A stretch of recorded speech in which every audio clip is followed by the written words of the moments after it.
이제 수수료에 대한 이야기입니다. 1번, 개업공인중개사의 중개보수는 중개계약에서 유상임을 명시하지 않더라도 중개보수 청구권은 인정된다. 5. 특히요, 여러분들 그 중개계약서의 필수적 기재사항에, 일반 중개계약서의 필수적 기재사항에 중개보수에 관한 규정이 있다, 없다? 있다. 예. 어떻게 외웠어?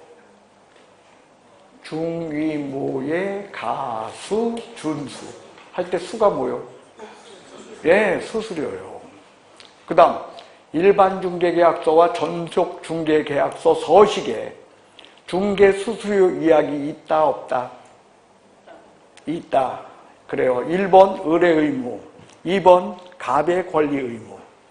요것만 일반 중개계약서와 전속 중개계약서가 차이가 난다. 3번 유효기간, 4번 중개수수료. 그 다음에 5번이 뭐였죠? 손해배상 책임에 관한 얘기. 그 다음에 기타, 그 다음에 서명 또는 날인, 그리고 뒷장, 권리이전용, 권리취득용 해서 4번이 중개보수에 관한 거였어요. 자, 요약집 132페이지 한번 펼쳐보세요.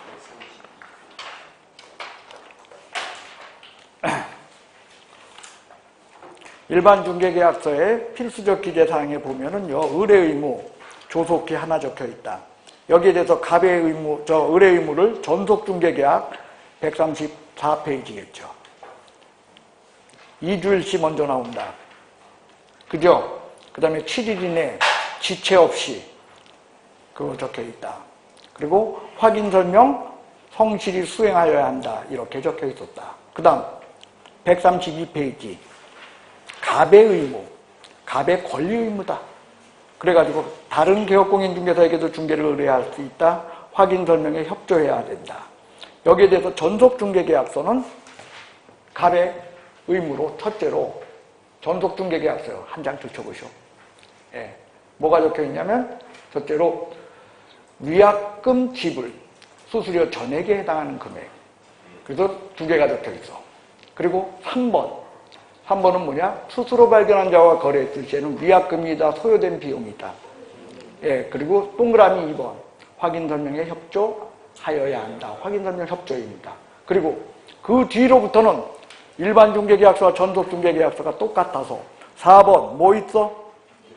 중개보수에 관한 규정이 있다. 같이 기억해달라는 거예요. 그 다음에 그게 있죠. 왜냐하면 기출문제요. 중개계약서에는 중개보수에 관한 규정이 기술되어 있다. OX, 4번에 있었다는 거예요. 그 다음 2번, 중개보수는 거래계약만 성립하면 청구할 수 있으며 그 후 거래계약이 무효 취소 해제된 경우 영향을 받지 않는다. 아까 했다. 개업공인중개사의 고의과실로 계약이 무효 취소 해제된 경우에는 수수료 청구권 행사할 수 없다.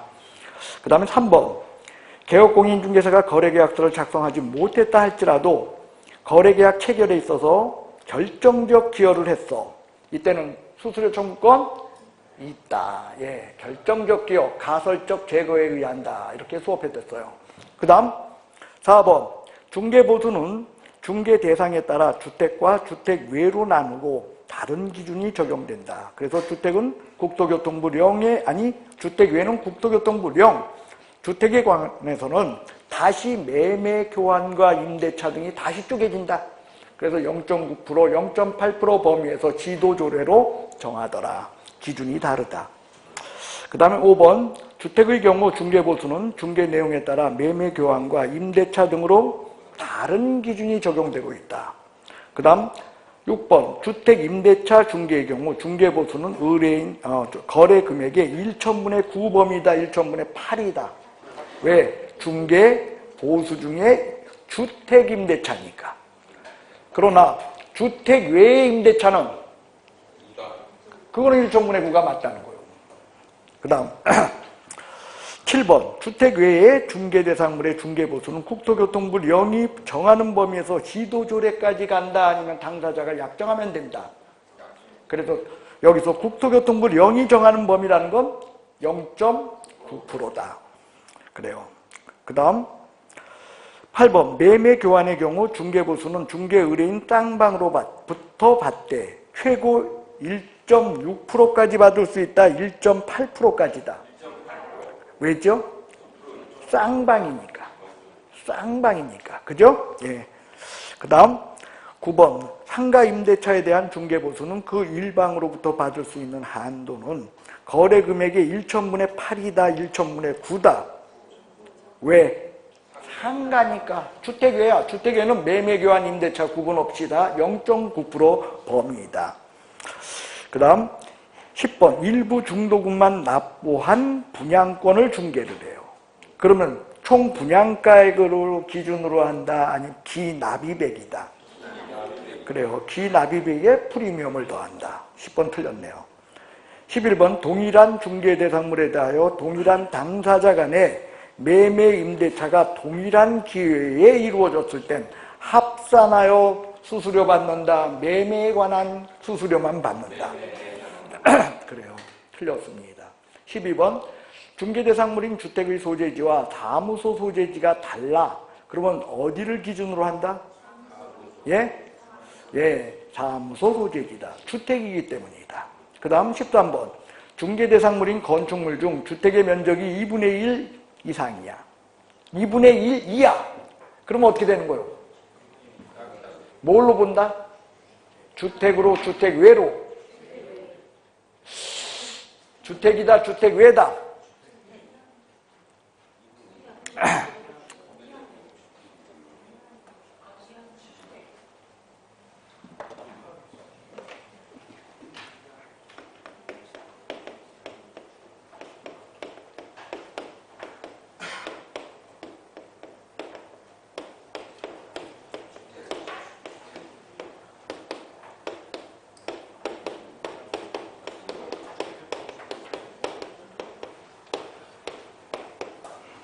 그러니까 2분의 1이면 어떻게 되는 거야? 예?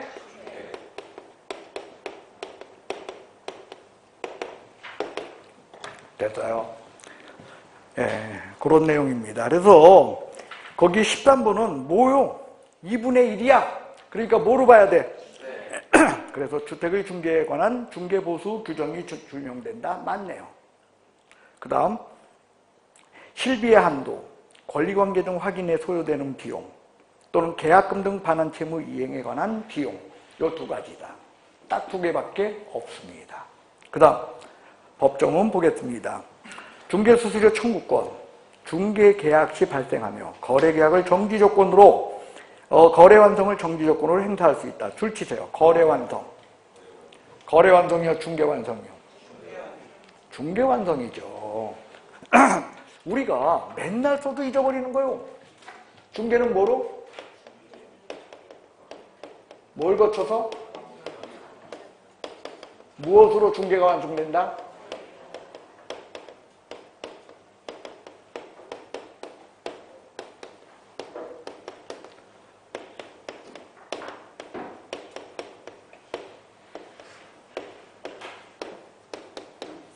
이게 거래 완성이고 이게 중개 완성이야. 다르다는 거예요. 그래서 수수료 청구권의 문제는 여기서의 문제다. 그래요. 그래서 거래 완성을 중개 완성으로 고쳐주시기 바랍니다. 2번 중개수수료 청구권은 중개가 완성되어야 가압류, 전부명령 등의 대상이 된다. 중개가 완성되어야만 가압류할 수 있는 거야. 그 전에도 할 수 있다. 수수료 청구권의 가압류는 여기서 이 동네가 아니라 여기서도 가능하다는 거예요.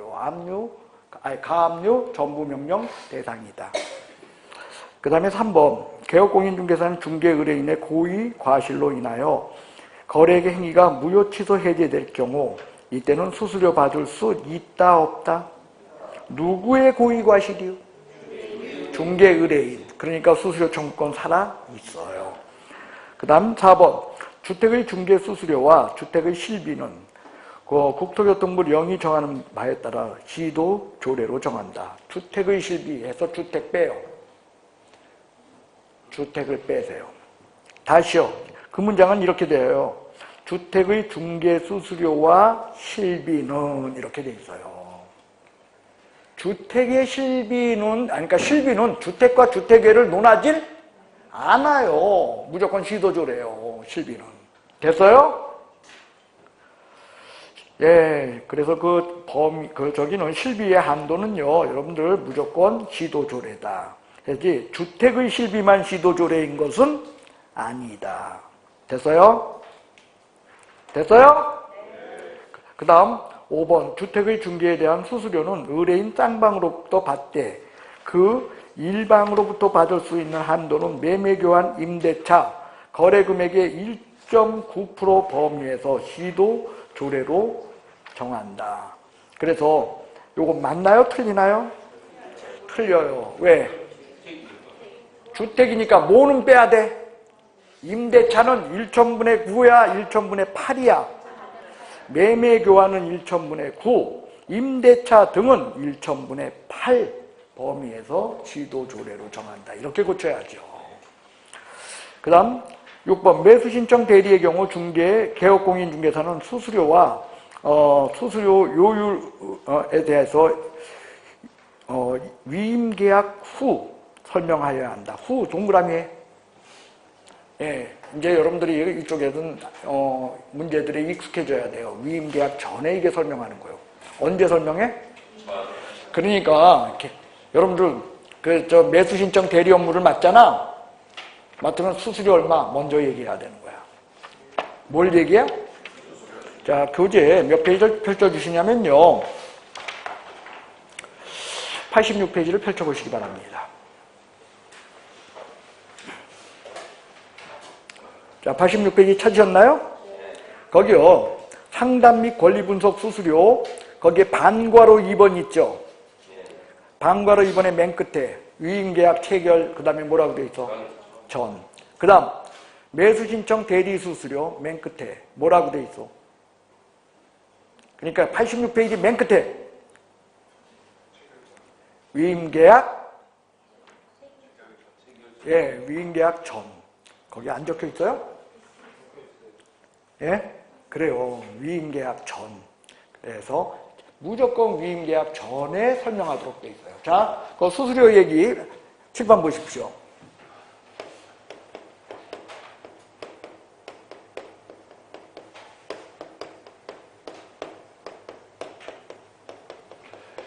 권리분석 취득 알선의 수수료는요, 이거 50만 원 받는 게 원칙이에요. 근데요,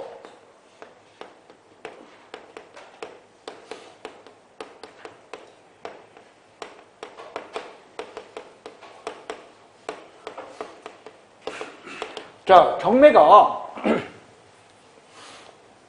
자 27번지, 28번지, 29번지, 30번지, 31번지가 한꺼번에 일괄 경매가 이루어져요. 이럴 적에는 여러분들 20주번지 하나 권리 분석해 주는 거하고 이건 몇 개를 해줘야 돼? 이게 같아 달라. 그래서 이때는 3건을 초과하는 것마다 5만 원씩을 추가할 수 있어요. 몇 건 추가?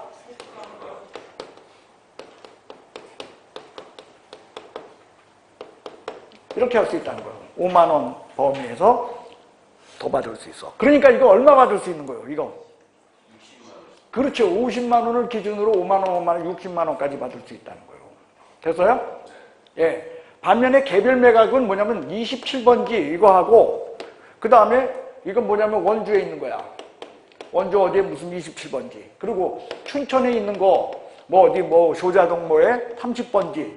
뭐 이거 2개 매각이 의뢰가 들어왔어. 이럴 적에는 50만 원 받고 한 건 초과마다 5만 원씩. 이때는 얼마?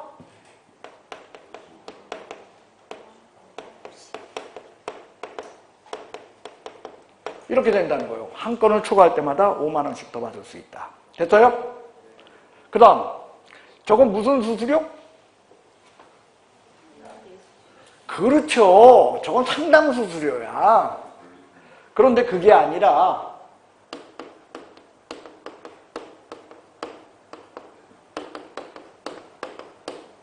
매수 대리수수료요. 하면 일단 들어가면 반드시 1등에 1등 못할 수도 있어.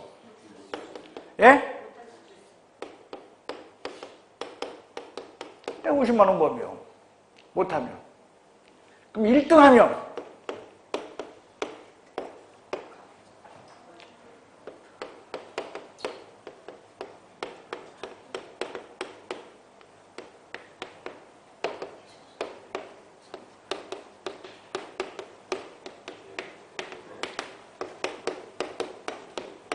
이렇게 받을 수 있다는 거예요. 자, 무슨 얘기냐면, 자, 어떤 것이 이게 물건이 최저 매각 대금이 3억이었어요. 얼마요? 자, 일단요, 이거 매수 신청 금액으로 기준으로 해서 받으면 안 돼요, 수수료. 여러분들, 매수 신청 금액을 기준으로 한다면 3억짜리면 1등 만들려면 무조건 어떻게 하면 1등 돼? 많이 쓰면 되잖아. 그럼 여기다 한 30억 쓰고 30억을 기준으로 해가지고 수수료 받으면은 3억을 기준으로 받을 때보다 이걸 때는 어떻게 되겠어? 수수료가 10배나 높아질 거 아니야? 그럼 이 사람 도와준 거야? 아니면 이건 완전 사기친 거야? 그래서 최저 매각 대금을 기준으로 해서 수수료를 받는데 이게 최초야. 최초일 적에는 그게 그건 뭐야? 감정가인 거야. 그러니까 이거에 1% 얼마? 내가 3억 5천을 썼던 3억 6천을 썼던 그걸로 받는 게 아니고 저걸 기준으로 300까지 받을 수 있다는 거예요. 근데 이게 한번 유찰됐어.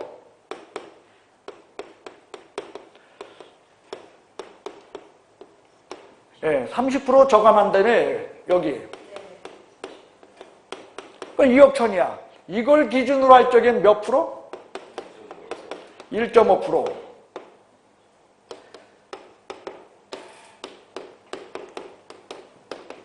얼마 받을 수 있다? 315만 원까지 받을 수 있다는 거예요. 됐어요? 그게 여러분들 요 얘기입니다. 감정가 기준으로는 얼마? 1%.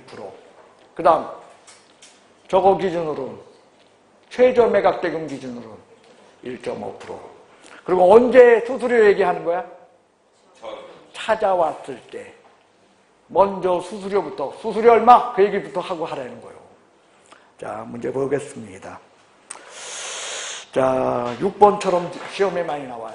후야 전이야? 7번.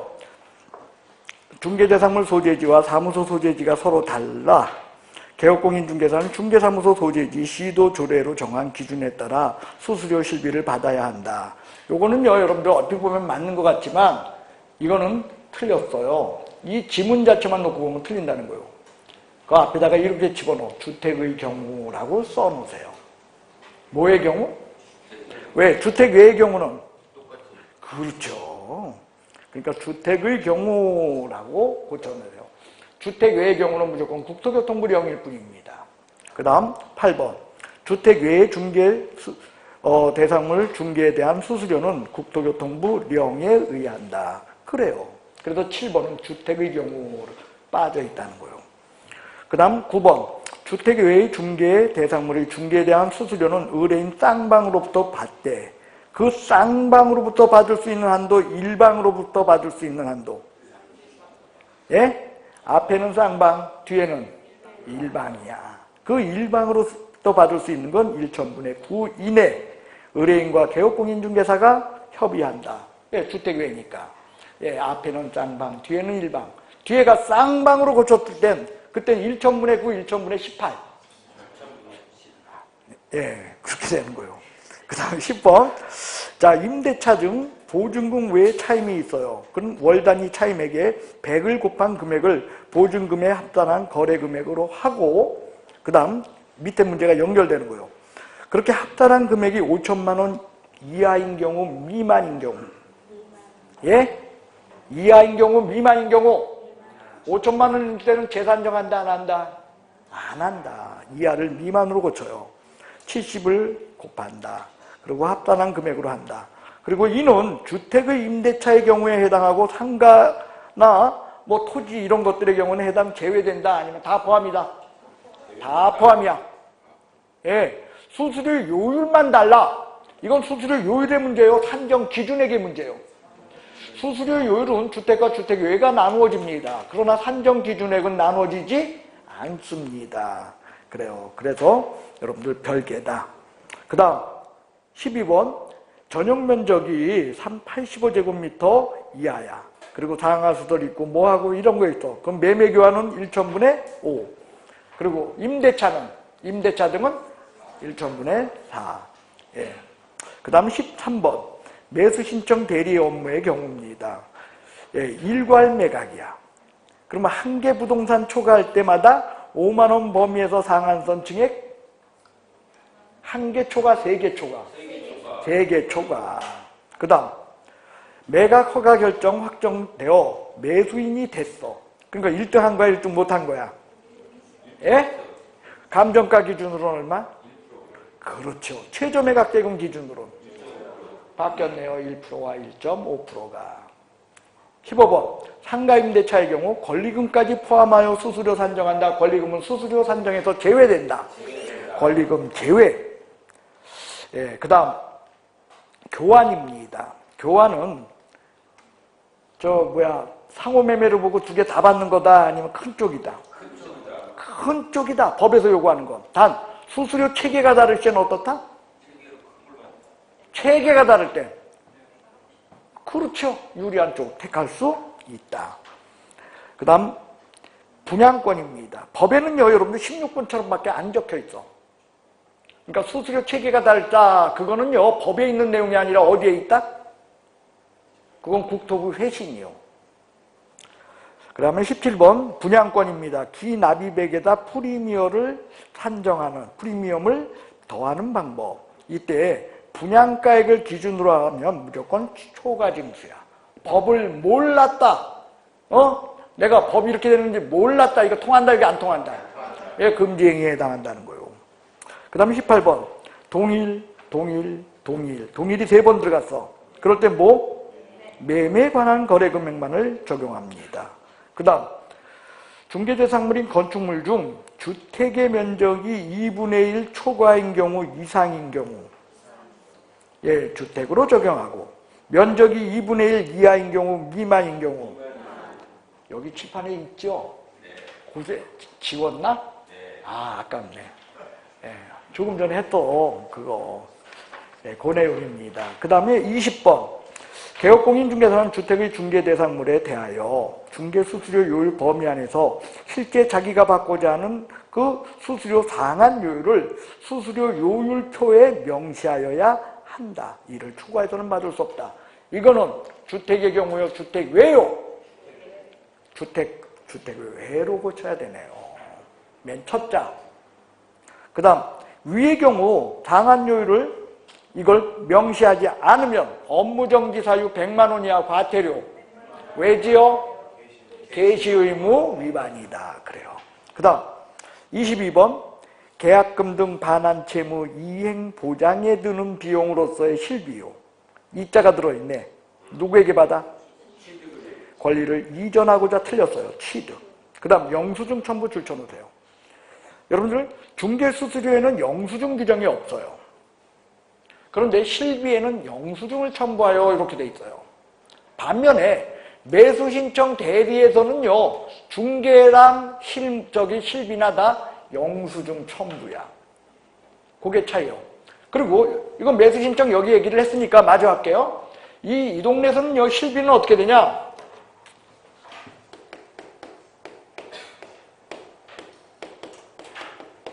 실비는 30만 원 범위에서 받아요. 얼마요?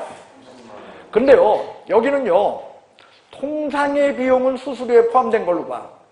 뭐라고요? 그러니까 등기부등본 띄고 대장 띄고 하는 데 들어가는 그런 비용은 다 뭐에 포함된 걸로? 뭐에? 이런 수수료에 포함된 걸로 봐. 그러니까 여기에서의 실비는 통상의 비용이다 아니면 특별 비용이다. 그러니까 이런 거 장거리 교통비 통상 비용이야 아니면 특별 비용이야. 그런 것만 수수료야. 그래서 여러분들 여기는 자 50인데 이건 얼마? 30만 원 범위야. 매수 신청에서는 그렇게 되어 있습니다. 몇 번 할 차례요? 23번이요? 예. 자, 23번. 중개대상물의 권리관계 등 확인에 소요되는 비용. 이자 있어 없어? 누구한테? 이전 의뢰인. 취득하고자 하는 그걸 이전 의뢰인. 그리고 영수증을 첨부하여 이게 맞다는 거예요. 그 다음에 24번. 전용 면적 85제곱미터 이하의 오피스텔이요.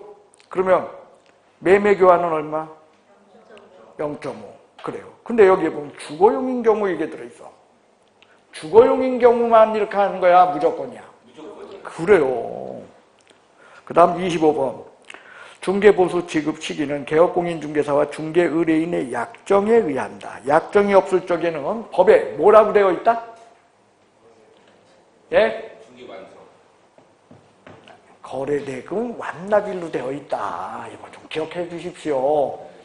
법에, 자, 여기 보시오. 지웠네요. 자, 중개수수료는요, 원래 언제부터 받을 수 있는 거예요? 그렇죠. 중개완성시에 받을 수 있다는데, 그 중개완성시에 받을 수 있어가지고 언제 받을 수 있을지는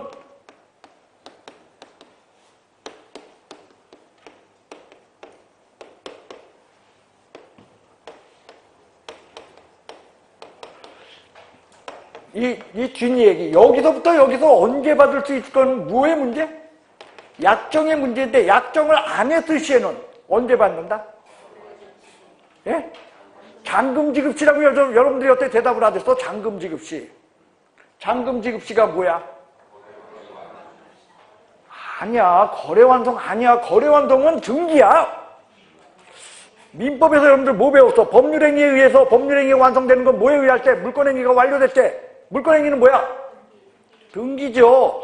이거는 거래완성은 등기고, 여기에서 대금 완납시. 여러분들 이 이행 단계는요 많아요. 계약금, 중도금, 잔금, 이사, 그죠? 보수, 이사 뭐 이런 문제들이 다 이행의 문제야. 그래서 거래 완성은 뭐야? 등기. 이때가 아니야. 이 중에서 언제 받을까는 약정의 문제야. 그러니까 등기할 때 등기 치고 나서 밖에 주겠다. 이거 돼? 안 돼? 돼. 근데 그런 약정이 없으면 언제? 거래대금 완납일. 그게 다른 말로는 그게 뭐예요? 잔금 지급일.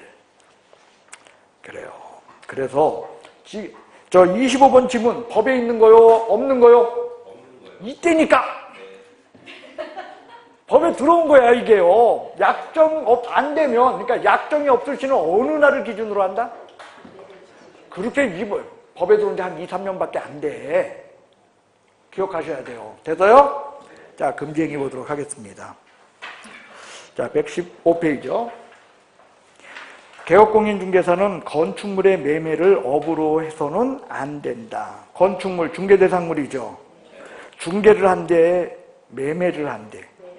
그래요. 매매를 업으로 하니까. 금지행위 1호요, 1호. 그죠? 그래서 임등치의 1학년 일반짜리요. 2번.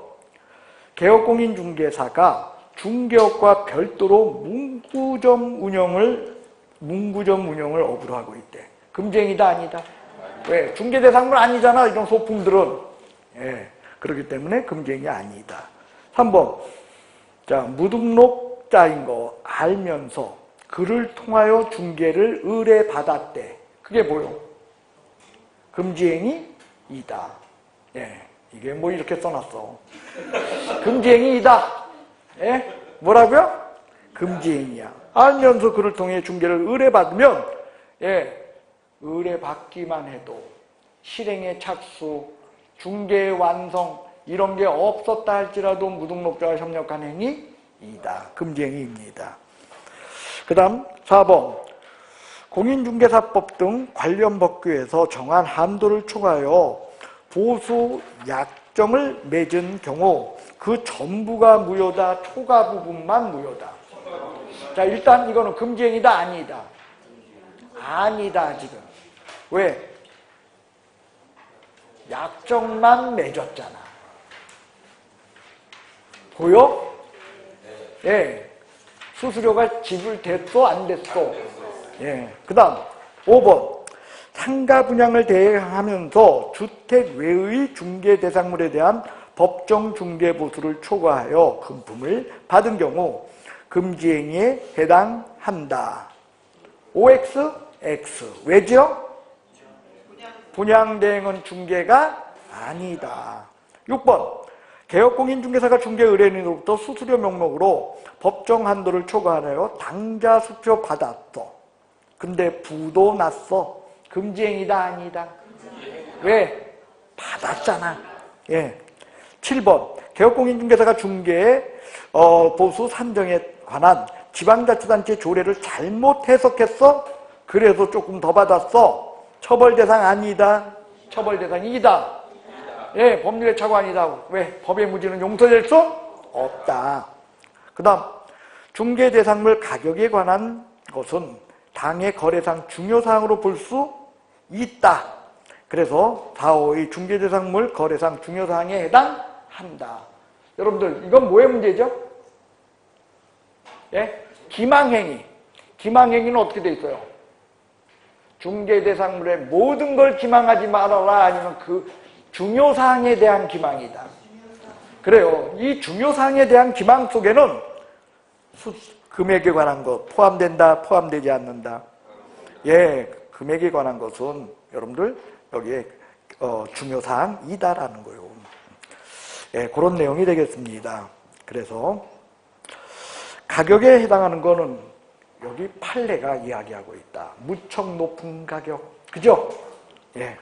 그 다음 9번. 소유권 이전 등기가 불가능한 토지를 매수 중개 의뢰인에게 근저당으로 소유권을 확보할 수 있다며 거래를 성사시킨 경우 금지행위에 해당한다. 금지행위다 아니다? 예? 여러분들 이게 뭐요? 9번 같은 경우가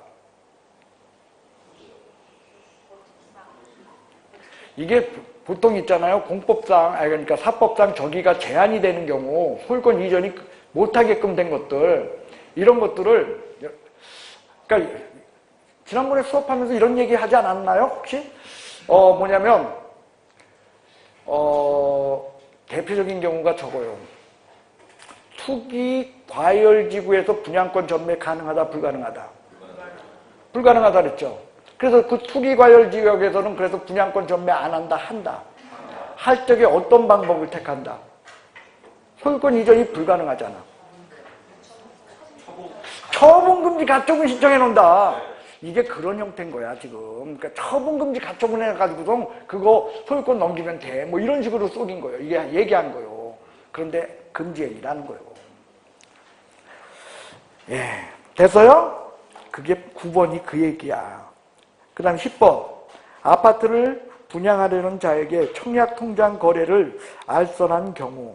청약통장이야. 그러니까 뭐요? 왜? 증서. 그렇죠. 부동산 관련 증서의 문제다. 그 다음에 11번. 개업공인중개사가 의뢰인하고 하지 않고 대리인하고 했어. 그럼 직접 거래야? 아니야. 그래도 직접 거래다. 대리인, 수임인까지 포함한다. 그거죠. 그 다음 12번. 개업공인중개사가 직접 중개행위를 하지 않고 다른 개업공인중개사에게 매수를 의뢰하여 부동산을 매수하고 다른 개업공인중개사에게 매도를 의뢰하여 매도했어. 이건 직접 거래다? 아니다? 왜? 자기의 의뢰인이 아니니까. 그래서 금지행위가 아니다. 13번. 개업공인중개사가 중개 의뢰인으로부터 매도 의뢰받은 중개 주택을 직접 자기 명의로 매수하는 행위, 금지행위다 아니다? 왜? 직접 거래. 의뢰인으로부터 지가 샀잖아. 직접 거래다. 14번. 매매계약을 중개함에 있어서 매도 의뢰인의 급박한 사고로 인해 그의 위임을 받은 자와 매매계약을 개업공인중개사가 체결했어. 직접 거래다 아니다? 이다. 아닌가요? 여긴 저기 직접 거래 문제 그게 아니네요. 위임과 자기가 계약한 게 아니라 그로부터 위임을 받아서 일방 대리를 했다 이군요. 그죠? 일방대리니까 금지행위다 아니다? 예? 아니다. 쌍방대리가 금지행위지. 그 다음 15번 주택임대차에서 임차의뢰인 대리할 임대의뢰인과 임차의뢰인 동시에 대리했어. 그러니까 이건 뭐요? 쌍방대리로 금지행위다. 그 다음에 16번 부동산을 매수할 자력이 없는 자 전매 차익을 노려 중개 의뢰함을 알면서도 알고도 그 전매를 중개했어. 근데 문제는 전매 차익 못 올렸어. 자, 금지행위다 아니다? 예? 예, 공인중개사법 금지행위에 해당합니다. 그 다음 전매 제한을 받지 않는 아파트 거래를 중개하는 거 금지행위다 아니다? 뭐 문제 있어? 전혀 없지. 이런 거 중개하려면 뭐 하라는 거야? 자, 18번 등록관청은 개업공인중개사가 금지행위를 했을 때 개설 등록을 취소해야 한다 할 수 있다. 소속이 하면 자격정지이다. 그래요. 117페이지 조문 문제를 보도록 하겠습니다. 자, 1번 금지행위의 효과로서 행정책임과 형사책임이 발생한다. 이때 행정책임은 임등치 자격정지, 형사책임은 1학년 1반, 3학년 3반. 2번 의뢰인에게 손해가 발생한 경우 행정책임, 형사책임 외에 민사상 손해배상 책임도 함께 부담하여야 한다. 3번 고의에 의한 경우만 금지행위야. 과실은 금지행위가 아니다. 다만 손해배상, 민사상의 손해배상 문제는 과실시에도 져야겠죠.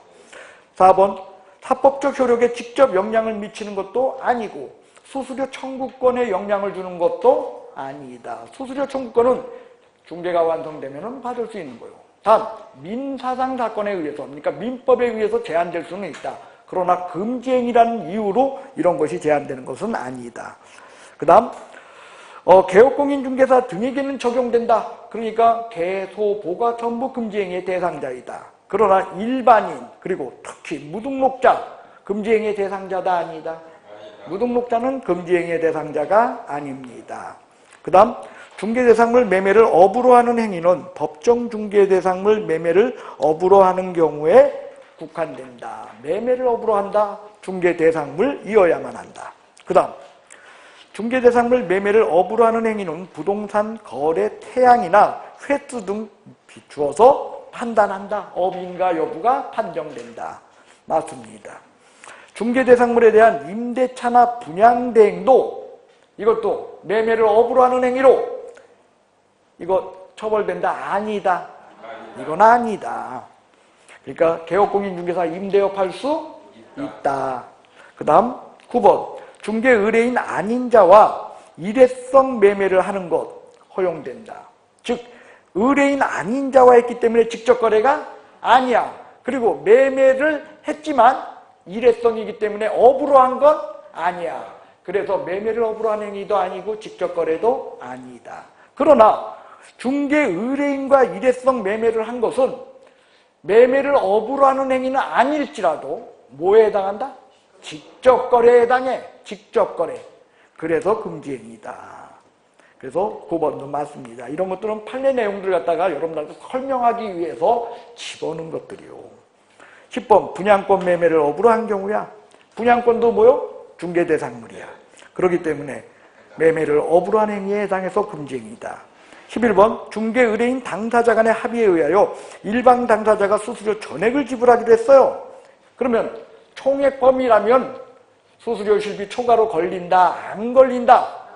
그러므로 금지행위 아니다라는 거죠. 그 다음 몇 번 할 차례요?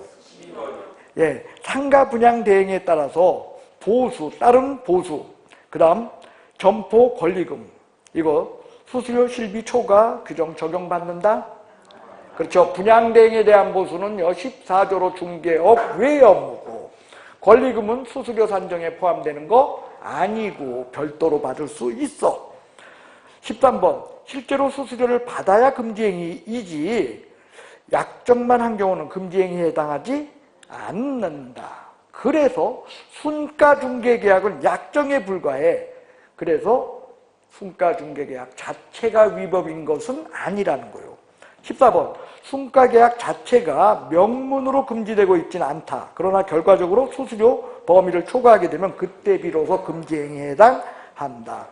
한도를 초과하여 수수료를 받는 경우 초과 부분만이 무효야. 그리고 이때는 약정만 해서 받았어. 그래서 이건 금지행위이고, 이때 수수료는 얼마를 돌려줘야 돼요? 초과 부분.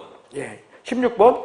개업공인중개사가 의뢰인 일방과 담합하여 다른 일방이 거짓된 정보를 신뢰하여 헐값에 매도하도록 또는 비싼 값에 매수하도록 하는 행위, 이게 기망행위의 전형적인 것으로 가격에 대한 기망이다. 중요사항 중에 가격이죠. 그 다음 17번. 부동산의 하자를 숨기는 등 소극적 기망도 기망행위에 해당한다. 그 다음 기망행위에는 의뢰인의 판단을 거쳐 손해에 이르러야 비로소 성립한다. 손해 여부를 묻지 않는다. 의뢰인이 판단을 그르치기만 했다면 손해 여부까지 묻는 것은 아니다.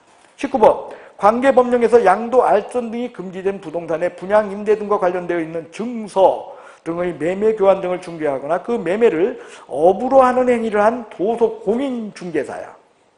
3학년 3반 맞죠? 예, 서직상투, 부동산 관련 증서입니다. 근데 자격 취소 사유, 자격 정지 사유, 자격 취소, 금지 행위는 자격 취소, 자격 정지, 이인 설명 거짓금, 금이 뭐요? 개업공인중개사가 금지 행위 저지르면 임등치, 소속이 저지르면 그거 아니요. 자격 취소가 아닙니다. 자격 정지로 고쳐야 됩니다.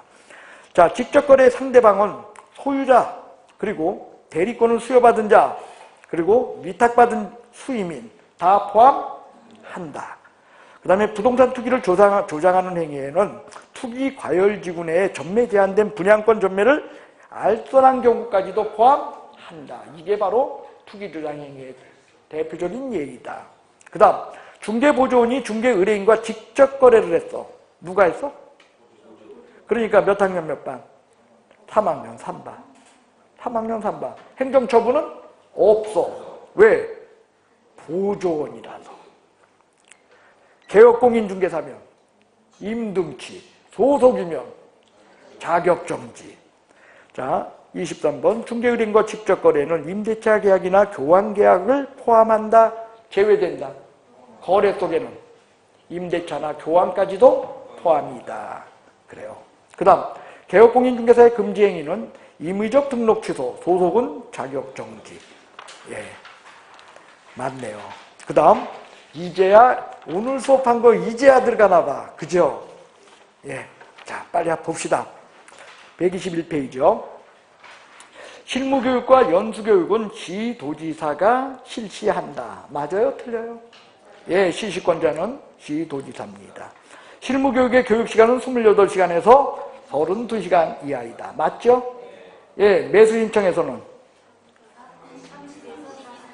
32에서 44. 자, 3번. 법인이 중개사무소 개설 등록하는 경우에 그 임원 전원이 실무교육을 받아야 하지만 사원 받을 필요 없다. 자, 사원은 안 받아, 사원도 받아. 그쵸? 임사원 전원이야. 여기서 사원이라는 것은 주식회사가 아닌 형태의 무한책임사원을 의미합니다. 그 다음 4번. 법인의 분사무소 소속공인중개사는 실무교육 받을 의무가 없다. 받아야 된다. 그렇죠. 고용신고 전 1년 이내에 시도지사가 실시하는 교육을 반드시 받아야 한다. 그 다음 5번. 분사무소 설치 신고의 경우 그 분사무소 책임자는 신고일 전 1년 이내에 실무교육을 받아야 한다. 그렇습니다. 그 다음 폐업 신고 후 1년 이내에 사무소를 다시 등록을 하려고 해. 이 사람은 받을 필요 없죠. 자, 여기도 보세요. 폐업 후요, 폐업 신고 후요. 제발 이 신고자 좀 놓치. 근데 여긴 빠져도 맞아. 왜? 폐업은 신고해야만 뭐야? 폐업이니까. 그 다음 7번. 개업공인중개사가 중개사무소를 이전했어요. 실무교육 다시 받아야 된다? 아닙니다. 그 다음 공인중개사가 개설 등록 신청하려고 해. 연수교육 받는다, 실무교육 받는다. 그렇습니다. 이렇게 이게 막 기출문제들은 여러분들 되게 쉽죠. 이렇게 쉬운 문제들을 왜 모의고사는 더럽게 낼까요? 그죠? 괜히 스트레스 주고. 자, 실무교육을 받은 개업공인중개사 및 소속공인중개사는 실무교육 받은 날로부터 2년 이내에 뭐 받아? 연수교육. 연수교육은 몇 시간? 12에서 16시간. 돼요? 네, 맞습니다. 자, 10번. 시도지사는 법령에 따른 연수교육을 실시하는 경우 실무교육 또는 연수교육을 받은 날로부터 2년이 되기 2개월 전까지 교육 실시 장소, 내용 이런 것들을 통지하여야 한다. 통지 몇 개월 전까지? 예, 2개월 전까지. 11번.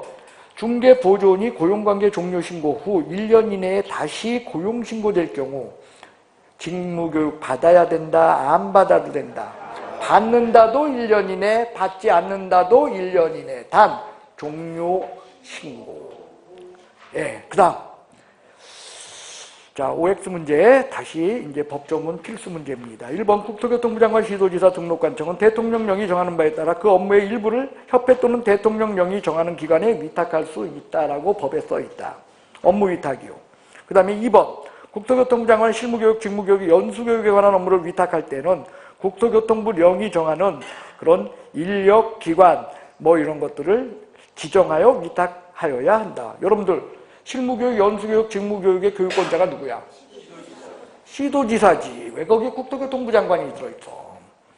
3번 실무교육, 직무교육, 연수교육에 관한 업무를 위탁할 때 대학 또는 전문대학, 부동산학과가 개설되는 학교로 그 다음에 협회, 그 다음에 공기업 또는 준정부기관, 인력기관 갖추고 맞네요.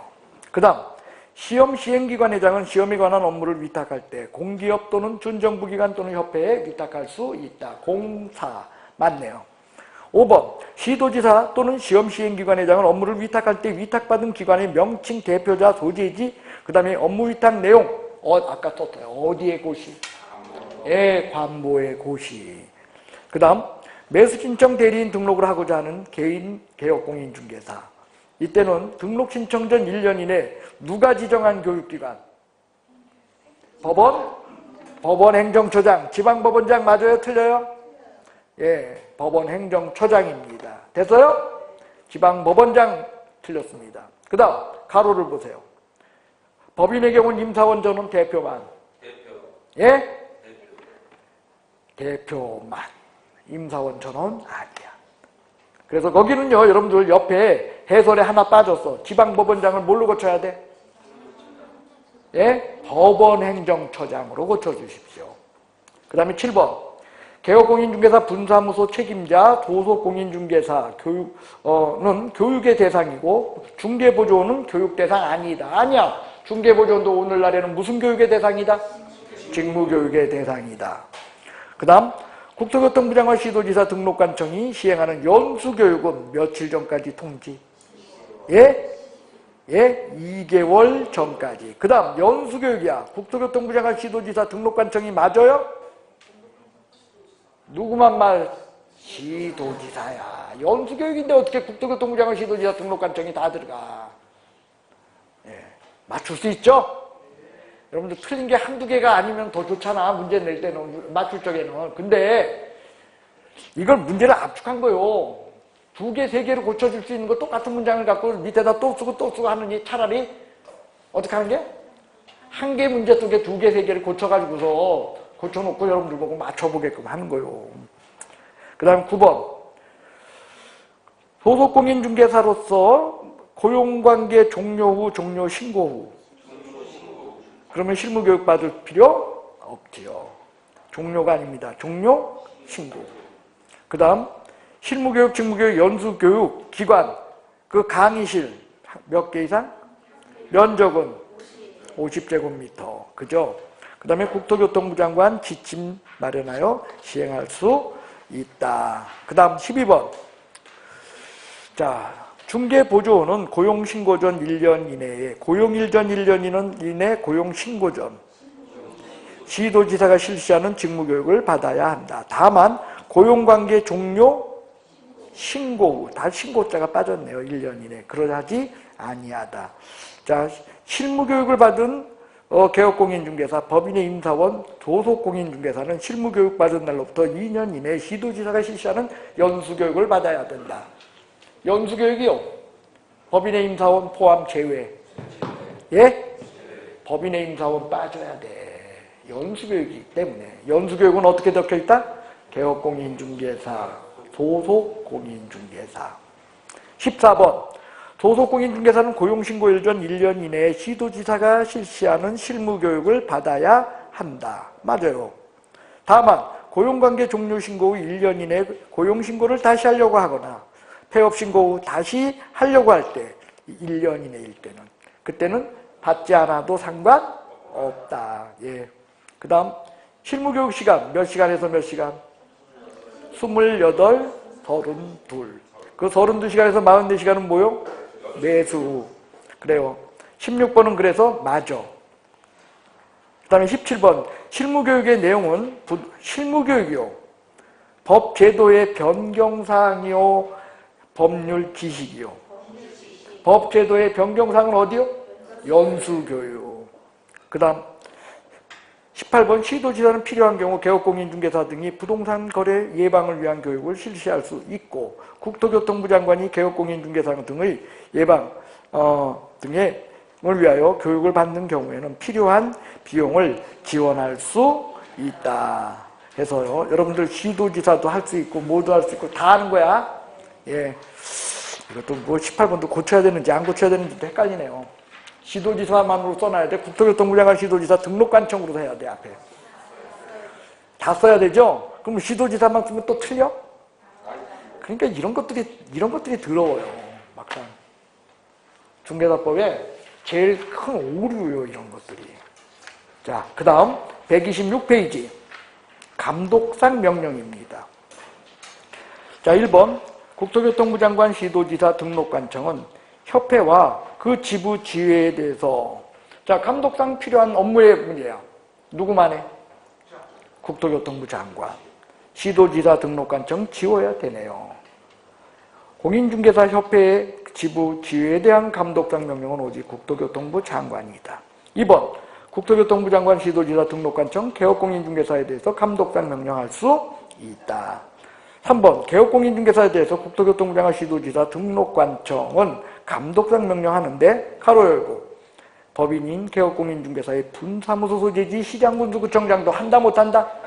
그렇습니다. 그 다음 무등록자 소속공인중개사 중개보조원 감독상 명령 대상이다. 중개보조원은 아니야. 그죠? 그 다음 거래정보사업자 협회 감독상 명령 의무 위반 시에는 그때는 뭐다? 500만 원 이하 과태료. 부동산 거래 신고에 있어서는 감독상 명령이 어떤 거냐? 거기에서는요, 신고내역 조사라는 게 감독상 명령이에요. 뭐요? 신고내역 조사라는 감독상 명령이 존재해요. 그래서 거래대금 지급을 증명하는 자료의 경우에는 500만 원 이하 과태료이고요.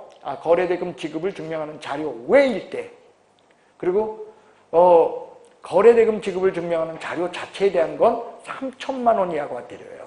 그러니까 여러분들 감독상 명령 위반 시 500만 원 이하 과태료 사유다. 조금 애매하네. 거기 부동산 거래 신고 의무자 빼버려. 예, 지워버려요. 부동산 거래 신고 의무자 지워버리시기 바랍니다. 왜냐하면 부동산 거래 신고 의무자가 감독상 명령에 위반 시는 500만 원일 수도 있고 뭐일 수도 있어? 3천만 원 이하일 수도 있으니까. 자, 그러니까 이게 알아서 틀리냐고요. 몰라서 틀리냐고 참. 자, 6번 개업공인중개사가 감독상 명령 위반 시에는 500만 원 이하 과태료다. 업무정지다. 예, 이게 많이 틀리죠. 그 다음에 출입 검사하는 공무원은 공무원증만 지니고 내보이면 된다. 조사검사 증명서 요한다. 공무원증 플러스 조사검사 증명서. 개업공인중개사에 대한 등록요건 적합성, 거래정보사업자에 대한 지정요건 적합성, 감독상 명령 사유다, 아니다. 예. 9번 매수인정 대리의 경우 협회의 감독은 법원 행정처장이야. 근데 협회의 시도 지부와 개업공인중개사에 대한 감독은 지방법원장이다. 맞아, 틀려요? 이거 한번 수업했었어. 그죠? 그리고 이때 개업공인중개사에 대해서 감독상 명령은 업무를 위탁할 수 있었어요. 그래서 개업공인중개사에 대한 감독상 명령을 업무를 위탁할 땐 지방법원장이 누구나 누구에게 업무를 위탁할 수 있다? 협회의 지부. 오케이. 또 지원장. 지원장. 근데 지원장이 감독상 명령을 업무를 위탁받았을 때는 보작이 그리고 출입 조사 검사가 다 됐죠. 근데 협회 지부가 감독상 명령을 위탁받았을 땐 보작이 그 다음에 출입 조사 검사 다 된다? 아니면 출입 조사 검사만 된다? 그렇죠, 그렇죠. 야, 천재네. 그 옛날 얘기를 그걸 기억하고 있다니. 그거요. 그 다음 10번. 그게 있네요, 10번. 지방법원장은 매수 신청 대리 업무에 관한 감독을, 그래서 사무를 누구한테? 지원장. 또는 협회인 누구? 예, 지부. 위탁할 수 있다. 그 다음 국토교통부 장관 시도지사 등록관청은 불법 중개행위에 의한 단속을 함에 있어서 필요한 경우 공인중개사협회 관계기관의 협조를 요청할 수 있고 협회는 특정한 사정 없는 한 이에 따라야 한다라고 되어 있어요. 예, 이런 내용들 확인하시면 되겠습니다. 그 다음 포상금 보도록 하겠어요. 여러분들 죄송해요. 여기까지만야. 예, 포상금까지만 합시다. 1번. 자, 포상금 지급 결정은 포상금 지급 신청서를 제출받은 등록관청이 한다. 포상금은 무조건 누가 준다? 등록관청. 2번. 부정한 방법에 의해 개설 등록한 사람, 개업공인중개사 신고했어. 포상금 대상이다, 아니다? 이다. 허무양의 허야. 허위 부정한 등록. 그 다음에 3번. 폐업 후 중개업을 했어. 폐업 후 중개업을 했다. 폐업했다. 등록 있다, 없다? 중개업했다. 무등록이네. 그게 무등록자네. 포상금 지급 대상? 예. 그 다음 4번. 포상금 지급에 소요되는 비용은 그 일부를 누가? 그죠? 국고. 그래서 협회 틀렸습니다. 이거 하려면 협회들 난리 나지. 5번. 국토교통부 장관은 거짓 그 밖에 부정한 방법으로 개설 등록한 자를 신고한 경우 포상금 지급할 수 있다. 이때 지급 결정 내리고 몇 개월? 3월, 1월. 예. 그 다음 하나의 사건에 2인 이상 공동으로 신고를 했어요. 하면 1인당 50만 원? 준등하여. 한 100명 끌고 가지 1인당 50만 원이면. 그죠? 자, 그 다음 하나의 사건에 2인 이상 공동으로 신고를 했어요. 그래 정한 준등 방법은 공동 포상금을 수령할 자가 합의한 배분 방법에 우선하여 적용한다. 틀렸죠? 뭘 우선하겠어? 합의한 방법이 있으면 그에 따른다니까 합의죠. 항상 일반과 특별히 충돌할 때 뭐가 우선한다?